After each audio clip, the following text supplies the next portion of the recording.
now, apparently. Come on. Wow. Oh, so are we live? Yeah, we're live.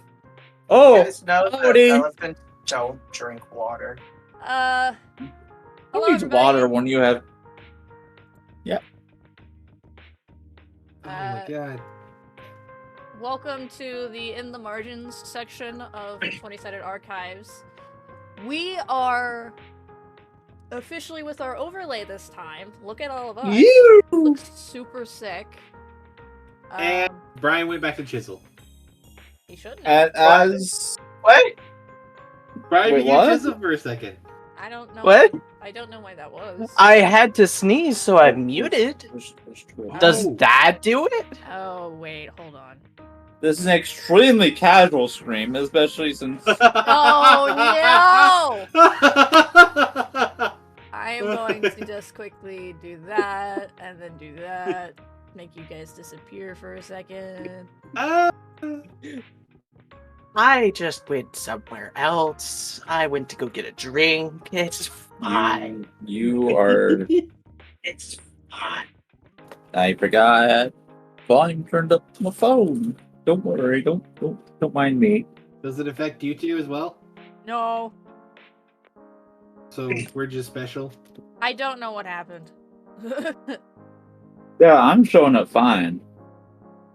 Also, this is our first time seeing the overlay, so this is like really kind of cute. There's Casey. Yeah, there he is. There you guys are. There, you guys aren't. Yeah, you're not now we Now, if I gotcha. mute myself, what happens? You won't look in your idle pose. Fabulous. I like that it kind of blurs whenever we change poses. It's like Yeah, when we adds do, a bit of movement and weight to everything. What do you guys think I- of the little Gempry plush that's That next is to Casey? fucking adorable. I don't know who that is, but it looks cute. Gempry, the person who ate episode 3. Gempry is a leopard. Oh, that's the familiar. I Yeah. didn't know. Gempry is the leopard gecko who sits in the top left corner of the battle maps overlay. Here, Okay. I actually think I still have the picture of when Are we dropping lore on Gempry? The Gempry lore. Do we want Gempry lore? Do people want Gempry lore? Because we'll drop it, Gempry lore. I feel like we should drop just a little bit. Gempry is interdimensional.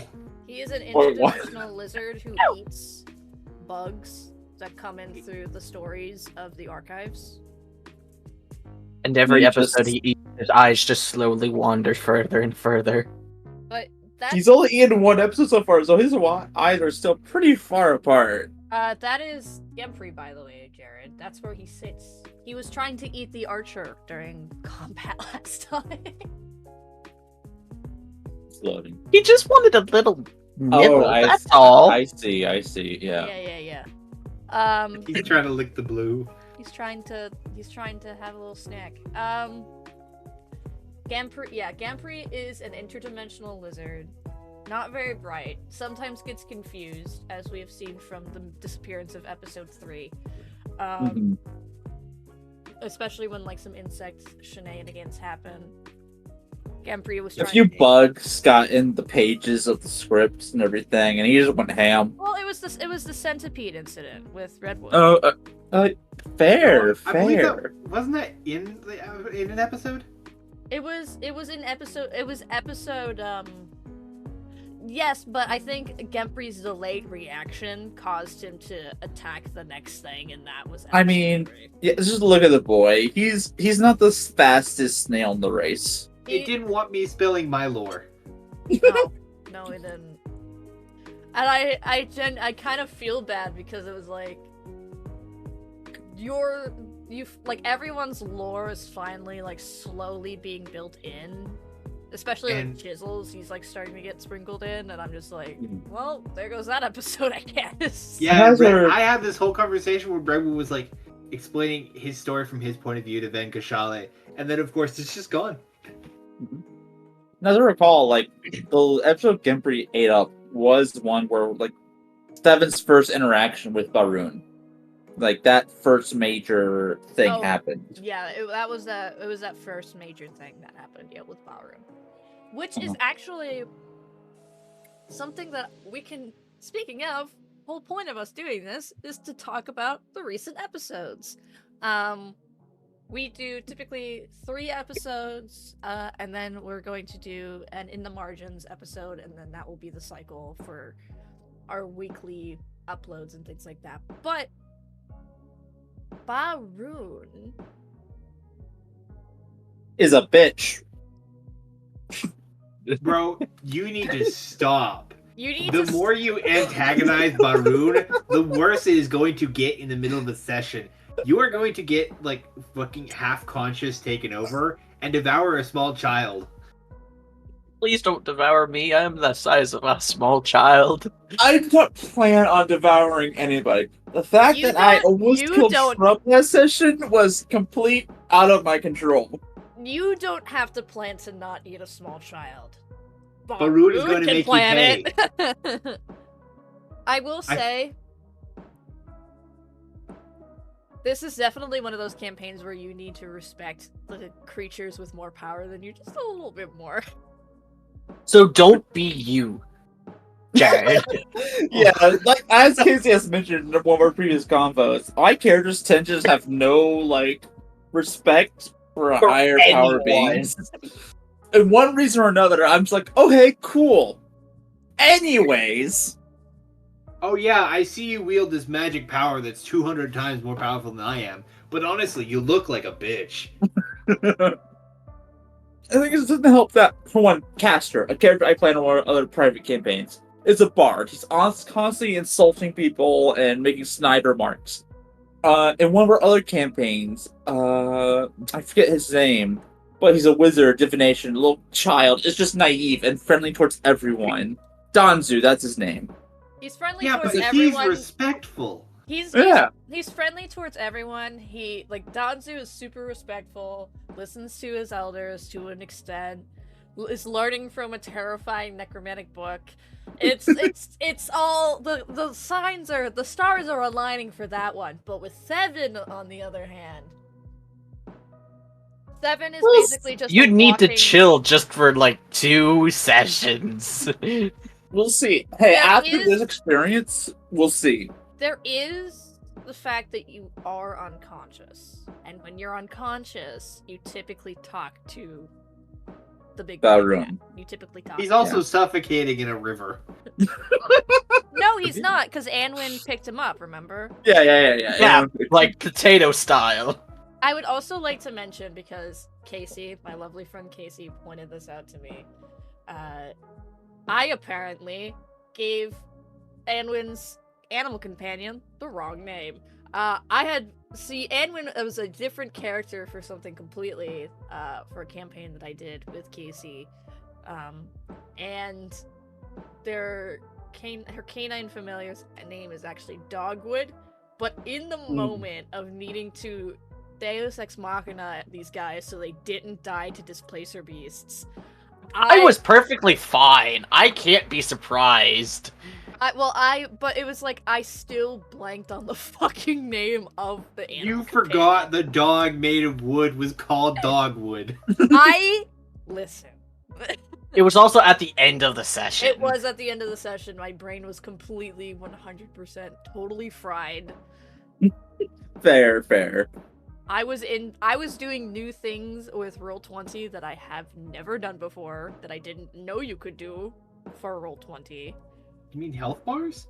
I didn't know that was a thing you can do. You're also messing around with the status effects, like, hey, what symbols equate to which status effect? I was also putting like symbols and things on that.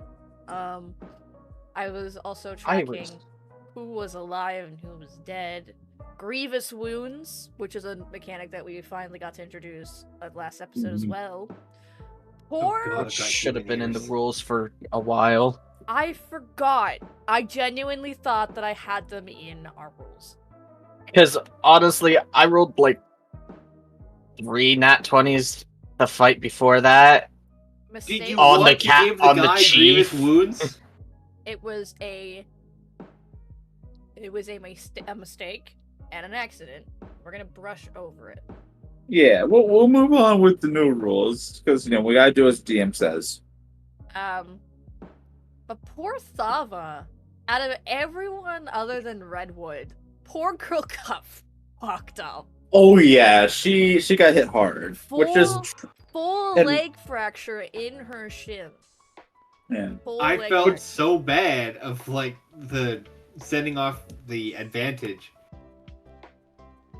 It's like, oh yeah. I'm gonna send this off to Chisel instead of Thava. Thava's fine, and then Thava gets fucked up. Oh yeah, poor Thava. Thava, and Redwood lost his ear. Like he lost a portion of his one ear. Got human ears. This You is have a monstrosity. single ear that looks kind of human, but I'm not a really. monstrosity. Your ear what- basically got docked. Okay, you need to chill. Because So is it, honest, jagged or is it like clean cut down the was- halfway of his so- ear? I recall correctly, I described the arrows as being barbed, so it Mhm. was more like a tear, so it's not clean. Yeah, so it's very jagged. Yeah, so you can say that all of us have scars. Oh yeah. yeah. Oh, well, God damn. Well, And I thing already is, had. they're all on the face too. Thevin with his mouth, Chisel with his eyes, and now Redwood with his ear. It's I all mean, on the I already head. had burn marks. Yes, but on your face / head. yeah. What the fuck do you think the face paint is? Dirt. I don't You know. literally told me it was dirt when I asked you about it. I was like, hey, what's this face paint on Redwood's model that I have to draw? And you're like, dirt. Mud and dirt. It's like, great. At least I can explain for why Thevin has the bandana. yes. I can too. It's It's just fucking tribal markings. That's kind of the point. Yeah, but it's also made of dirt and mud. Well, I yeah, honestly- it To doesn't be have fair- a crayon. He is a druid, so That's true. There's Uh, dirt and mud everywhere. Just literally, I imagine the way that it happened was like Redwood was like woke up one day and was like, you know what, this looks good. What? He just like smeared it all over his Everyone face. expects the druid to look dirty, so I'm going to do it in the most stylistic way possible with fucking diamonds over my eyes. Hey, and to be fair, for how early in the timeline this campaign takes place, it's fine for a druid to be very, very dirty and have a lot of markings and tribalistic things on them. I mean, What is really He keeps forgetting to take off his facial cleanser. Beauty mask on that you keep forgetting to take off. Oh my god, that's so good. Oh. It's just a mud What's- mask for your skin component I just forgot was there. What's funnier about it is, in the first couple of episodes, we were describing what Redwood's doing. Redwood is cleaning himself off. He's like not getting dusting his off face. of his robes, getting dirt off of his robes and his body. He doesn't like being dirty, but he just smears diamonds on his face. He's got literal like cracked clay on his face at all times, and you are worried about cleanliness. Yeah. Hey, at Honestly, least, which at makes me least wonder- at least we know this boy never has dealt with acne in his life. Oh yeah, fair. Honestly, it like- also helps with sunburns. Redwood is an elf. That's a pale motherfucker. Well, you're a wood elf though. Yeah, we're both Bill. wood elves, man. Wood elves, I don't. think honestly, Chisel are- should be the one that's pale. Actually, strangely enough, mine and Shizzle's skin tone are similar, being darker, and then Devin is like pale as a vampire. Well, so thinking of it, yes, you guys are wood elves, but you guys are basically also like the first subversion of elves. Yeah. In the world, and then you guys. There was also the fact that Thevin has only been traveling for the past 5 or so years, Yeah, I'd say so, yeah. and you and Redwood and Chisel have been traveling for a lot longer. So you guys are more exposed to sunlight and things like that. Yeah, Redwood's been traveling for the past 13. Yeah. I don't know how long Chisel's been traveling for. Chisel, We never discussed that. Chisel, you have been traveling for a very, very long time, I will say that. Probably not, maybe more like towards 10 or so years, so not the full 13 as Redwood has. Like you definitely, but like Chisel has definitely traveled a lot. Mm. It's Where was I going with this? I don't know. I don't know. It's traveling. Oh, Explanation for why each character is as tan or pale as they are. thank you, sir, as you're falling over. We also have there was also the tension between Seven's aunt Cattail and Chisel. no, not Chisel. What? No, it wasn't Cattail. It was not. It was. Oh, right. It was the sister. Yeah. It was the sister. So we've got some interesting family drama. Uh-huh. Seven is antagonistic to both of them, but in different ways, which I think is very interesting to see. Seven. So for- is, yeah. Go ahead. So I want to hear your thoughts on it before I give mine. It's very clear that you hold resentment. It's like the resentment that you hold in terms of interacting with both of them is very different for each other. So it's like your aunt, you have resentment towards her, but it's when you're interacting with your sister, it's resentment towards yourself. Yeah. So for Aunt Cocktail, it's because resentment for things she has did in her past that she was fully responsible for with the traumatic event that caused Devin to be who he is today. As for Thava, it's like she's completely innocent. This has nothing to do with her. It's completely like Thevin and his inner beast kind of thing going on, where he doesn't want to get too close because he doesn't want to hurt her, kind of thing. Yeah. Like he did Shrub. But he's also not telling her the full truth. She's just a pretty lady. But I also don't think that Seven really fully knows what the deal is with Barun entirely either. Oh yeah, no, Thevin has no idea what the heck Ballroom's deal is or all this complicated magic crap. I will say, for prediction of future character growth, Thevin will become more knowledgeable in some field to advance his character. But as far as Barun goes, yeah, he has no idea what the heck that's all about. Yeah. All that you're going to take note of is how to kill it. Yeah, basically. You're not going the full wizard thing that I'm ending up doing. It's so confusing. There is also the fact that Seven is not the only one who is transformed, technically, if you guys recall correctly. Yeah, there was the chief, but that was a slightly different thing. Panthered. Thava... Thava, if people, Thava full-on went, half transformation similar to you. But more on the line. In control and animal. It's a funny thing. With that, what you just said there, my mind immediately sobered up. And for audience, I've been drinking a lot since we've been getting this started. So I am immediately now sober, thinking about what the heck's up with Thava. And now I'm thinking, wait, if Thava is one of these monsters that Thevin has sworn to kill, is Thevin supposed to kill Thava? And it's like, But there's also the fact that Anwin discussed themselves as Thava's master and mentor. Which you would expect Cattail to be, right? Mm-hmm. Since Cattail has raised her the past 5 years. Also, I still think she's the shifter. Also, funny as hell, how young you guys are. I don't think that's anything that we've discussed. We've touched upon it. I think we mentioned it last casual stream. I think we've mentioned it slightly in sessions, but I don't think we've fully gone into it. Yeah, so if you guys would like to give your characters proper ages really quick, and then I can explain what it represents in D&D lore, we can do that, because I think it's hilarious, and the audience should Seven is 25. Yeah. Now, does that count as human years or elf years? In human years, he is 25. And, yeah, in human years. Redwood is 27. So he's been traveling for just under half of his life. And then how old is Chisel, Brian? 18 in human years.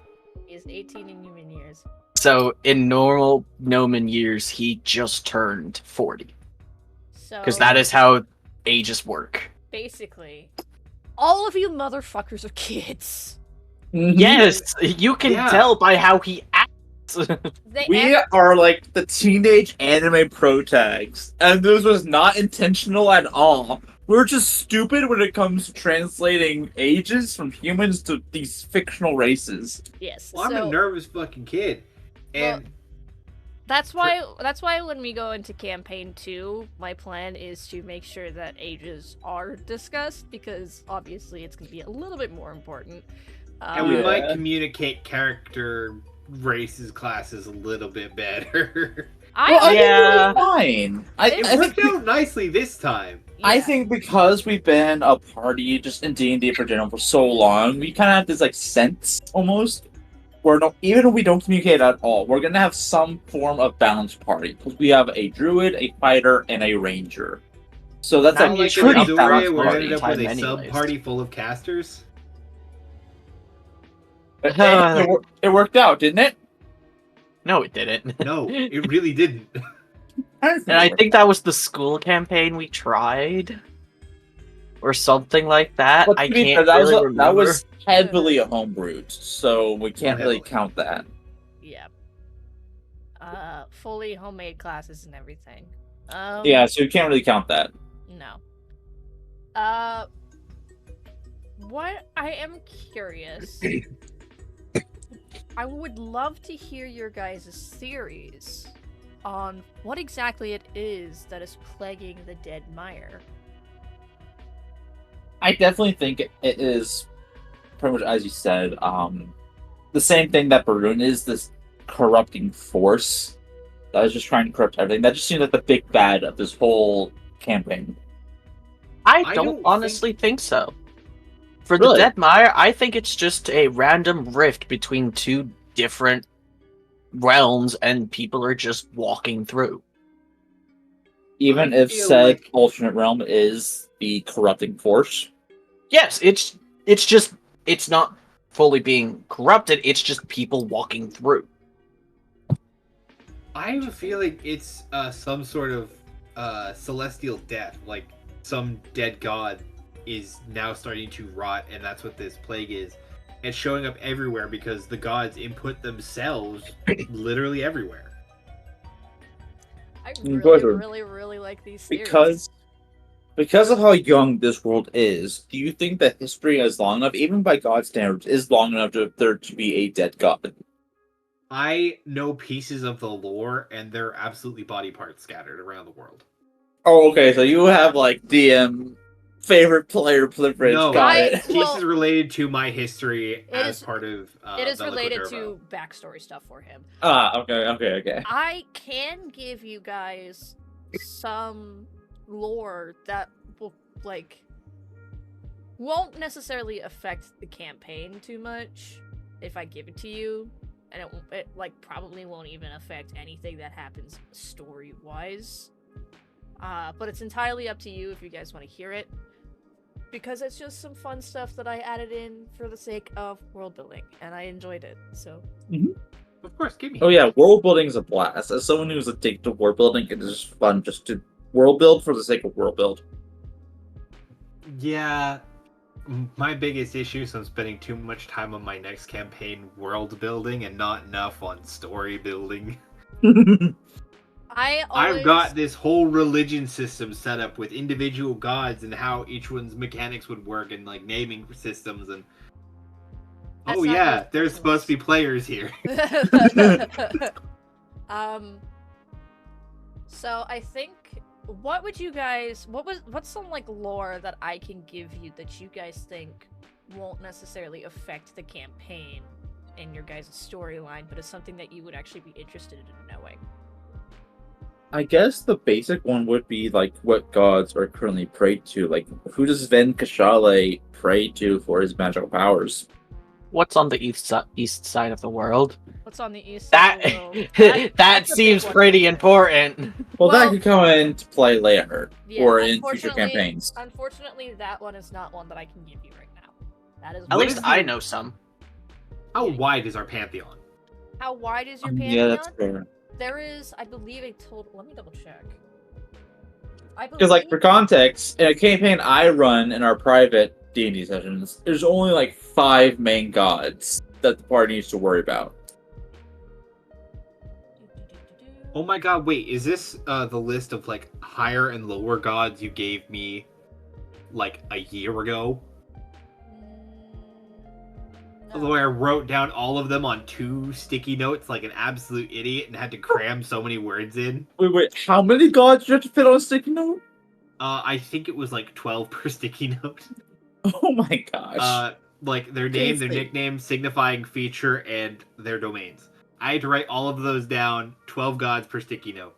Why? At this point, just get a piece of paper. There is. I was dumb. Well, and I had that sticky was notes. that was during a time when the campaign was going to be very, very different than what it is now. As well. Like a beta stage. Yes, it was the beta stage. The current pantheon of Umaria only has 10 gods in total. Hmm. There is Idona, the Old Mother, goddess of the earth, nature, wind. Then there's Ithis, the fire goddess of riddles, known as the Ever Amused. There is Lowland, the ornate oracle, gender fluid god, gender ambiguous god of prophecy, joy, celebrations, what will eventually become metalworking. So Chisel's god, basically. A god that Chisel's family probably will end up like worshipping in future generations. There is Unir, the welcoming hand, gender neutral god of the home, harvest, and water. Vadar, gentle heart, god of seasons, mountains, animals. Zethos. Zethos is the god that Ben Kushale worships. The Star Mariner, god of medicine, knowledge, the day and night cycle. Ska, the everlasting trickster, gender-neutral god of omens, trickery, travelers. Zenira, the ever-giving, goddess of merchants, shadows, and stars. Ketun, the hidden one, goddess of secrets, lies, disease, and storms. And Ibris, the vast one, gender-neutral god of the oceans, misfortune, the hunt, and beauty. So, obviously, this is like kind of like your like the main pantheon of gods that Umaria currently has. It could expand, it could shrink. There could be a lot of sub-gods for things, but right now this is the Bronze Age of Umaria's pantheon. Yeah, okay. Going for the god of Twitter. Only if we ever decide to do a modern-day Umaria campaign. That would be fun. Hey, That would be fun. we might be able to get to that. I will say that there are. Because I already have. I'm going to say this now. I already have campaign 2 large plot stuff finished and ready, and lore stuff finished and ready for campaign 2. I am working on some other potential campaigns that we can do as like a break from Umaria and stuff like that. Who would love to do modern day urban fantasy? Because I know I would. Ooh, yeah. Hell yeah. We've got that. We've got potential pirate campaign. We have Pirates? Obligatory pirate campaign. Obligatory pirate campaign. Not full pirates? What do you mean full pirates? No. Brian, Nope. I What? think you don't know what obligatory means. No, I don't. Obligatory is like we have to do this. Okay. Yeah. It's like Um, stereotypical. Every I am campaign just we have has stupid. piracy in some way. We own a boat every time. there is there's going to be one of those. There's also a horror mystery one, post-apocalypse, that we can do. And honestly, I'm going to, whenever it comes to that decision, I'm going to let you guys tell me what you want to do. We'll leave it to a vote. But those are just some of the ideas that I have, because I'm not someone who can work on a single project at a time. So. Oh yeah, that's fair. That's fair. When we finish Exoria, once again, one of our private campaigns that I'm currently running, I am all down to be like have a side campaign going alongside the main one. Of just like, hey, it's Friday and we get to post 2 campaigns instead of just the one. Or in case someone sleeps in for an entire afternoon, we have something to run. Anyways, That wasn't really needed, but okay. so I kind of can't wait till we get to like Chisel's little area in the Knotted Rise, so we can see how his family reacts to him being able to see. Oh, I think that you're gonna find that it's not little. I know, but You are 3. in my area, You are 3 individuals who have so far.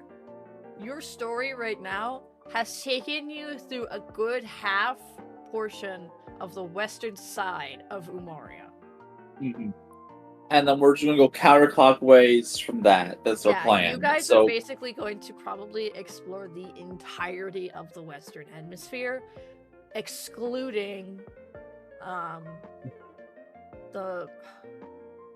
portion of the Knotted Rise, and the Golden Thread Haven or Sanctum. Mhm. I can't wait to meet ever smoking Craig. Shut up! Craig, Shut the ever up. smoking. Yeah, he just has all that dank kush, man. Everyone in Umaria is actually high. There's no magic whatsoever. There has never That's been why magic I've at all. described all of my magic as like this thick green fog. I'm gonna hit you. I'm gonna jump Redwood's through the the weed screen and hit wizard. you. You Not see, he's the going to weed jump wizard. through the internet, hop through your computer just to smack you. Yeah, I think it's gotta be so interesting. Like on the description of magic, I fucking dip my foot in 3 different kinds of magic, and I have to come up with descriptions for all of them, and it's like I'm trying to dig into magic theory, and it's racking my brain so hard. It's so funny Wait. knowing that you are the 2nd wizard in the world, and you're What's not the even third like one? I'm sorry.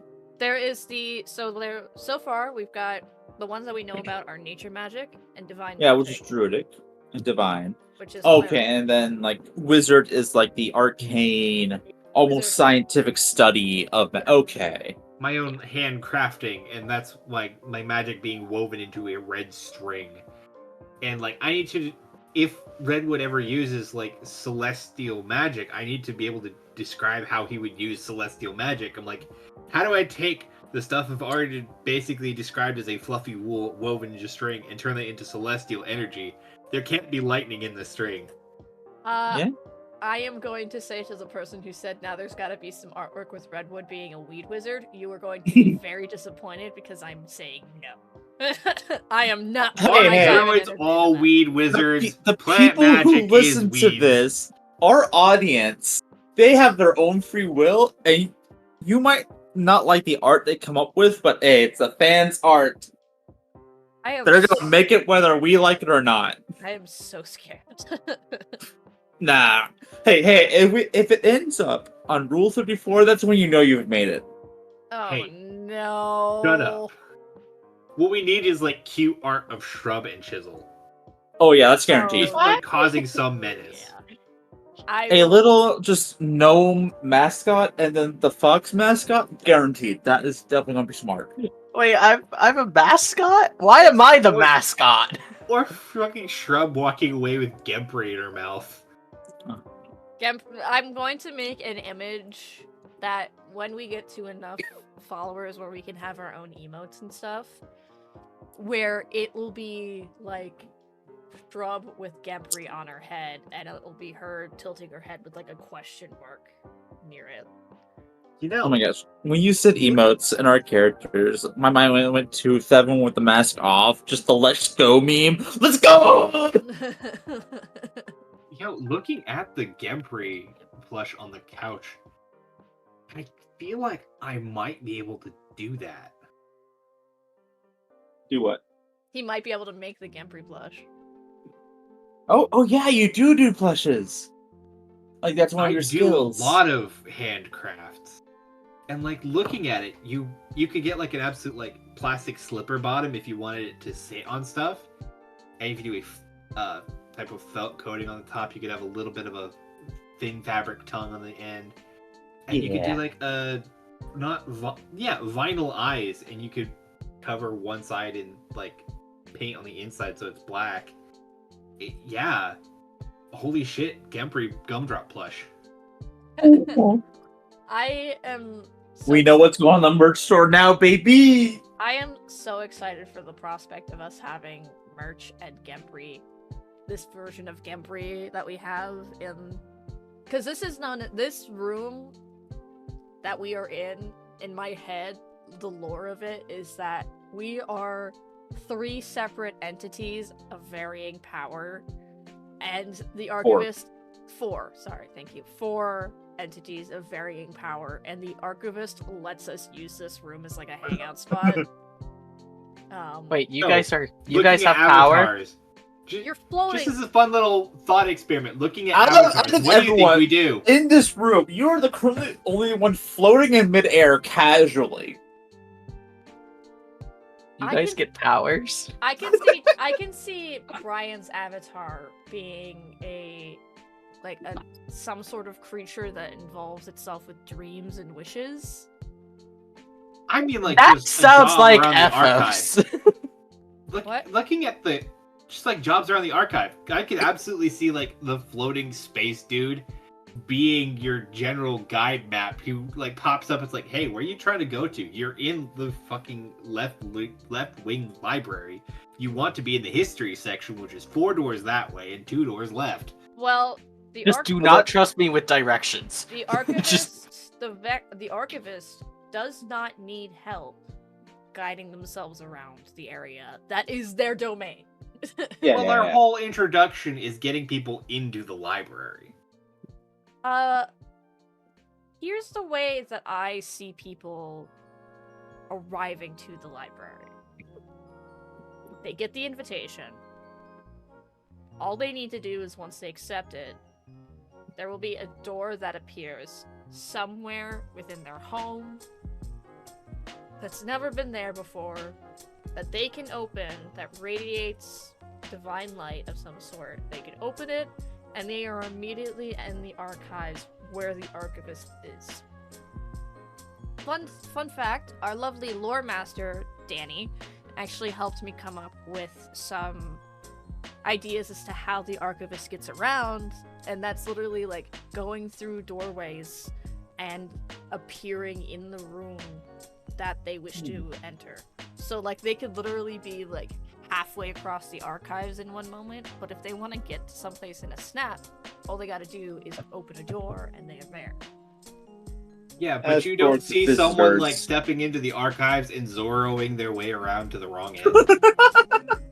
I honestly could see that with my character, and just well, luckily he just randomly arrived and no longer able to leave. I will say for a fact that lore-wise, there is only 3 creatures canonically that reside within the archives: the Archivist, Gempry, and the Lore Master. Then our avatars are just visitors who, for some reason or another, are allowed to hang out here. Yep. So long as you don't touch anything, you guys are fine. I have touched all the things. I looked through every book. Are flying through the air. So I'm the only one that can touch them. I can float. So I think that like if we're not saying in any relation to the archives, I think that Brian's character is related to wishes and dreams. Jared is definitely more of a carnival party type god. Casey's is probably like related to beasts or animals in some way, and then I have no idea what I would be related to. I would say I Parman am would a also moth. be trickery. You are I- moth. I am a I moth. want to Nature. I want to say what you said for my character. I feel like that I actually fixed yours more. I think my character is honestly just more comfort. He's like looser jacket, sweatpants, fuzzy socks, sitting in a beanbag chair. This is the dude who's here to make sure everyone's comfy. He brought Now all I the- just want a he whole brought campaign with just like gods just trying to find out what they do. the funny thing is when you say that, Casey, all I can think of is your character snapping his fingers and teleporting all of these items that are around us to our location. It's like, hey, who's feeling like tea? I know of a place in here that's got chamomile and rooibos. I personally really like the Nat 20 and the Nat 1 cups. I That like was- how I've got. I love big mugs, and so having the big mug next to the beanbag chair is great. I feel like my character will also be all about like trickery and but also like high society as well. Oh, so you're one of those guys. Yes. Honestly, I find it funny that there's 3 cups and only 4 people. Well, Where's the look at my third cup? character. I already Wait. have my glass of like bourbon or whiskey. No, that's Yes. the third cup. That's the 3rd cup. Oh, I'm not looking hard enough then. There's also the fact, Brian, Brian? that your character doesn't have a mouth. Yeah. I'm the all-consuming void of a galaxy. I don't need a mouth. You are drink in chaos background incarnate. radiation. I'm Uh, a what? You are chaos incarnate. Yes. And your You- character shows that. I very like that description. Well, that's just also just you in general. Like, so context for anyone listening. Typically, when we play D&D campaigns, Brian's character is always the one poking things and just exploring and causing mischief. I call it Problem- story building. Yeah, It's not the The mission, problem it's child. story building. So to be fair, Chisel has not been a problem child. If anything, Thevin's I've only been a done- problem child. I've only done it once, and that was just like last session. Or the session before. Yeah. Yeah. And then you immediately turned around when Redwood's like, hey, can you find your way back? And you're like, you're dead. I'll kill them all. That was so funny and so cute. So normally, I wouldn't say I play murder hobos. Like, I typically am not the murderous type. Thevin is just a departure from that. Still, Chisel being ride or die is the greatest thing. Oh yeah. Oh yeah.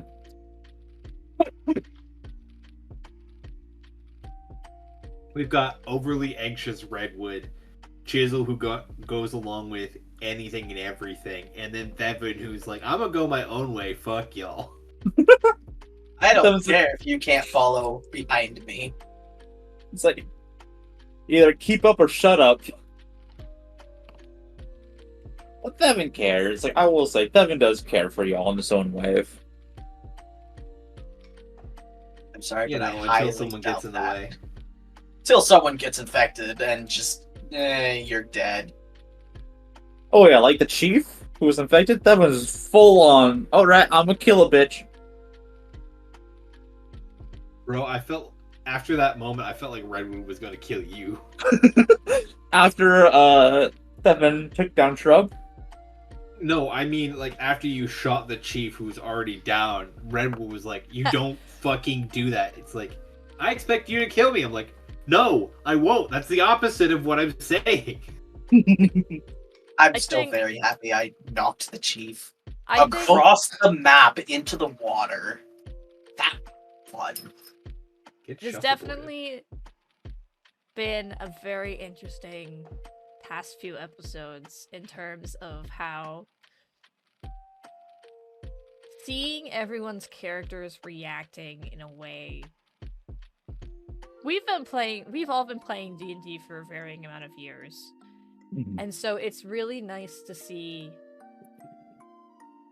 how everyone reacts to certain things in an age where this stuff is very new and very frightening to them because they have no studies of it, there's no understanding of it, there isn't a way to study it yet. And you guys have no idea of the future that is to come from your decisions or from what is going to happen due to this sudden, strange phenomenon happening to the world. Which makes this, which is going to make filling in the gaps for campaign 2 that much more exciting. So 2 things of that. First, the meme answer of just the unknown occurs, Thevin, kill it, Redwood, study it, Chisel, what unknown? I can't. What happened? I think my favorite running gag is the Atled gag of Toph not being able to see, but with Chisel. Mm-hmm. Like being like, look, there it is. Look, you can see it. And Chisel's just like, I can't. I'm blind. Just no, all I see is nothing and darkness. Please describe it to me. Yeah, the only difference is that Toph can use like the seismic waves of the ground to see, whereas Chisel doesn't. See, actually, pretty far if you think about it. Yeah. And then Chisel can only see up to 10 feet in combat, and that's it. Yeah. Because like thing that comes to mind when you're is that thinking of how does our actions affect the future? Because Redwood, as he's going right now, is going to be one of the world's like first handful of wizards. Chisel, with his and his family, might be some of the first artificers. And I'm not ready to spoil what Thevin has in store for what could be the future, but essentially a group of hunters. the most obvious plot twist. I know. If you have a single brain cell that's functioning, you could probably guess where Thevin's stories. And if you know, act like very niche classes. Yeah. Yeah. Yeah. I said this before we had started, but yeah, trying to describe wizardry without using wizardry was such a pain. And I found it funnier later when I was like going into Redwood's rants about how he made these bridges and spells and everyone glossed over. I actually found that so nice because then I got to stop explaining so Redwood could be smart while I could still be dumb. I loved Shrub's reaction the most because you were explaining it to me and that was honestly the reaction I was having on my end. Because you're describing like basically all the things, you're making the explanation I gave you so much more complicated for the sake of sounding smart in your character. And in the background, I'm like, my eyes are doing the Gempry thing where one is going up through my skull, the other one is going down. I was like, you don't need to do this. As Redwood explained things, Thevin naturally eyes just parting, separating, like, okay. Yeah. What does it do? I don't need to know how it works.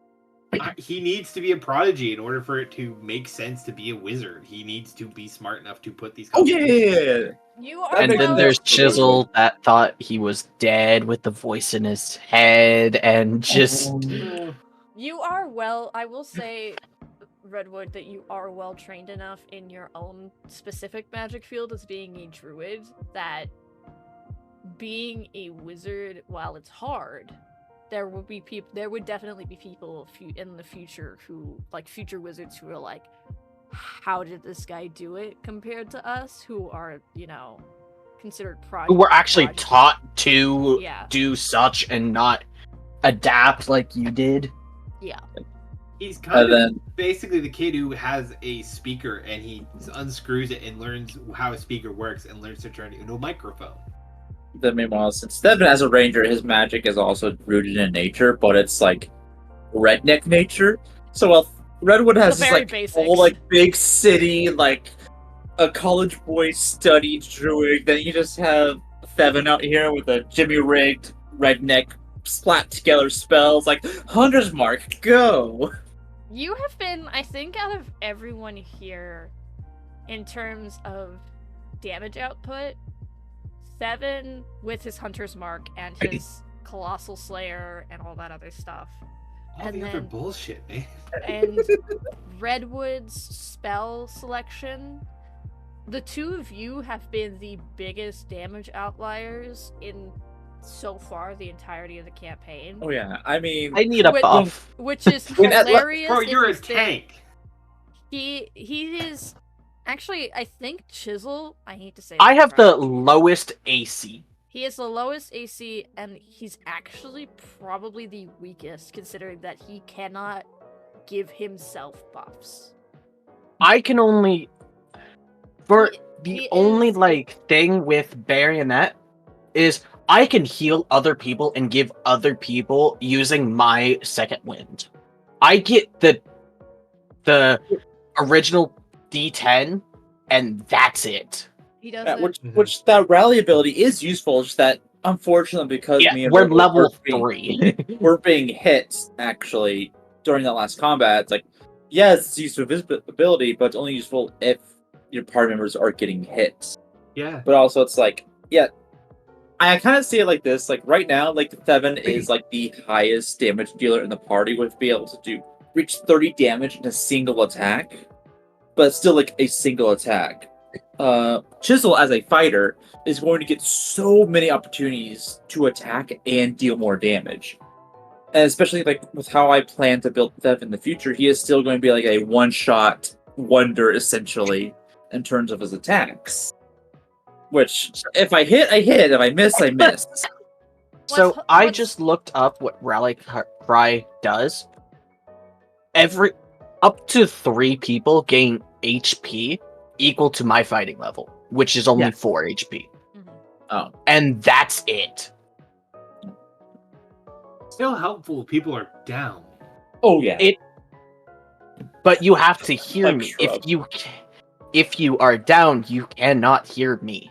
I Oh. can if you feel that you do not feel comfortable with your subclass, Brian, we can discuss you changing your subclass if you desire. Because I want everyone to feel like that they can do things in combat that actually have an impact in the The fight. problem with that is I don't know what else he would pick. Like what he would be good for except for Battle Master. That is And I that's- kind of don't want to do Battle Master. That's fair. The issue is that Banneret and Battlemaster are, in terms of fighter, are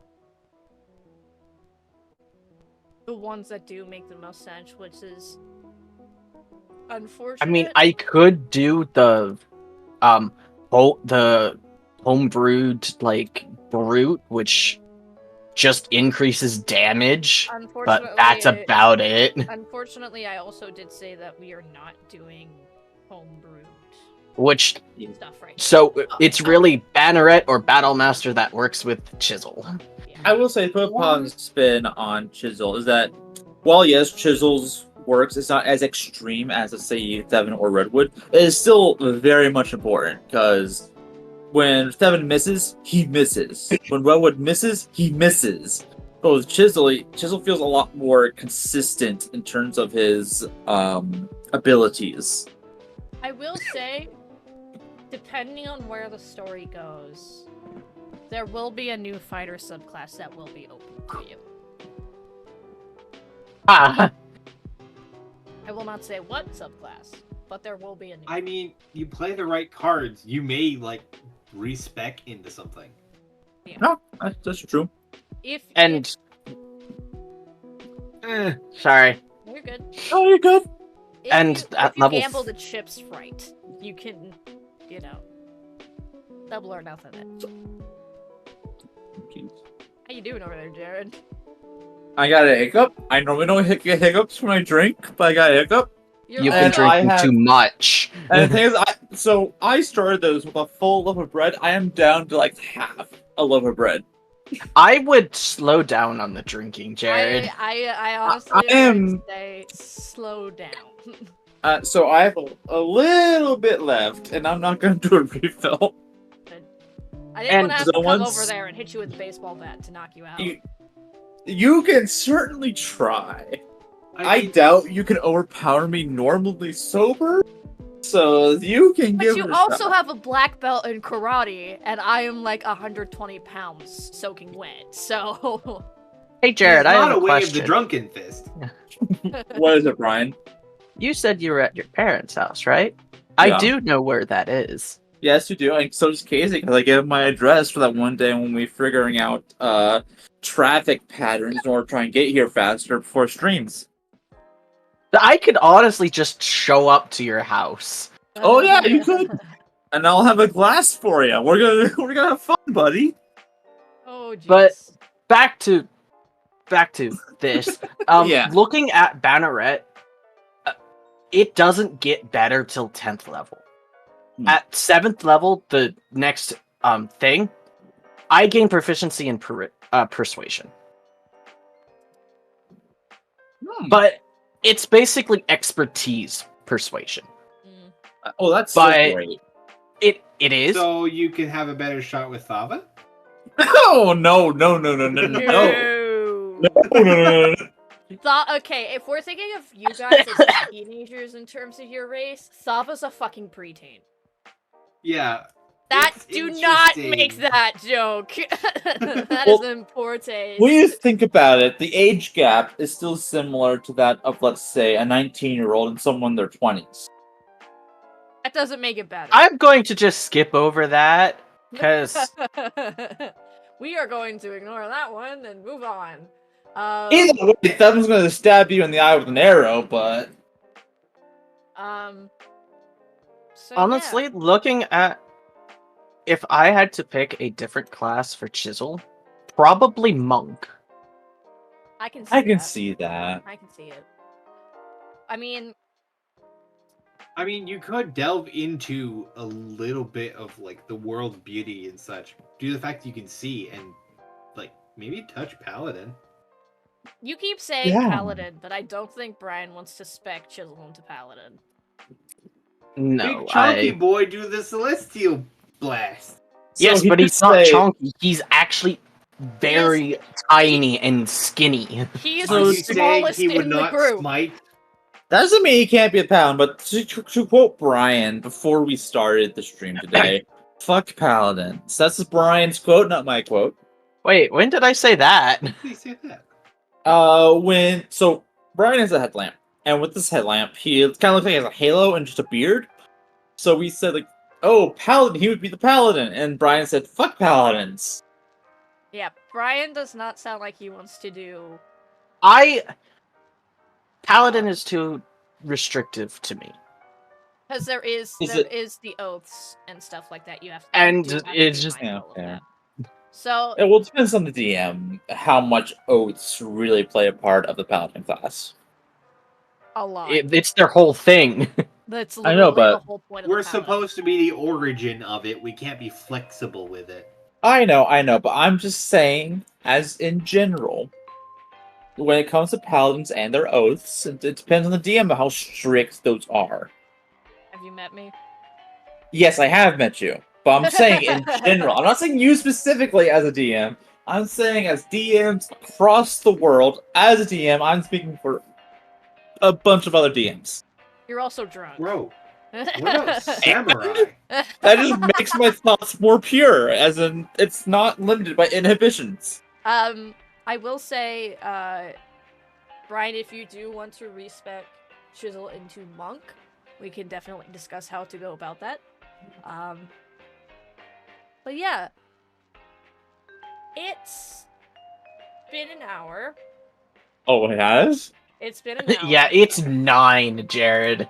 Jared needs to go get proper food in his stomach, and not just a loaf of bread. Hey, bread. Our ancestors have survived on bread for centuries, and it's good but bread. there's also nothing else on that bread. You are literally eating just pure. You're like, eating no just butter. pure bread while being drunk. That is not a good combination. There's no. And our forefathers were not drunk just eating bread. As he disappears from the camera. I think he actually slipped through between his chair and his bed. Yeah, a bit. A bit.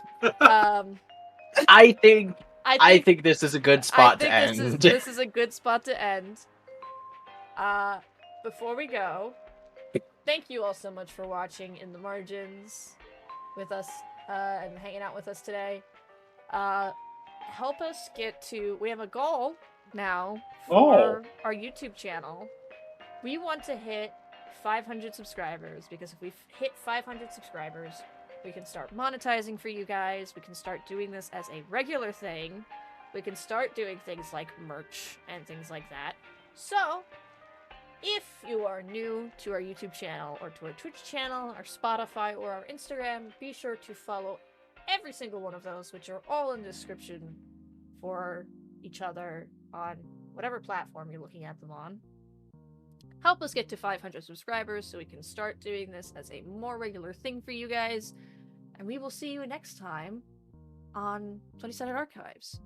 Goodbye! Goodbye, all. Have a wonderful evening or morning, whatever it is you're listening this at.